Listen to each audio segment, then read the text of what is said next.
ప్రార్థన. యోహాను సువార్త 16:8-11. దయగల తండ్రి, మరొక నూతన దినమున మమ్మును సజీవులుగా మేల్కొల్పిన మీ ప్రేమకై హృదయపూర్వక కృతజ్ఞతలు సమర్పిస్తున్నాను. ప్రభువా, మీ కృపలేనిదే మా పొరపాట్లు మాకు తెలియవు. మేము సరిగానే ఉన్నామనిపిస్తుంది. మీ పరిశుద్ధాత్మతో మా హృదయాలను కదిలించండి. మారు మనసు దయచేయండి. మేము చేస్తున్న తప్పులను మాకు చూపించి మమ్మును పశ్చాత్తాపానికి నడిపించండి. మా నీతి మా క్రియల వల్ల కాక మీ కృపచేత క్రీస్తులో మాకు లభించిన వరం.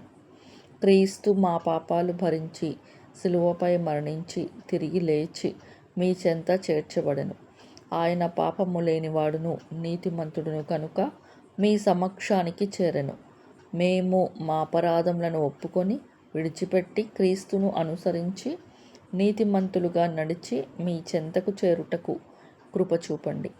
తీర్పులోనికి తేబడకుండునట్లు మేము క్రీస్తులో ఉండి క్రీస్తు ద్వారా విమోచన పొందుటకును సహాయము చేయమని యేసుని పేరిట ప్రార్థిస్తున్నాము తండ్రి. ఆమేన్.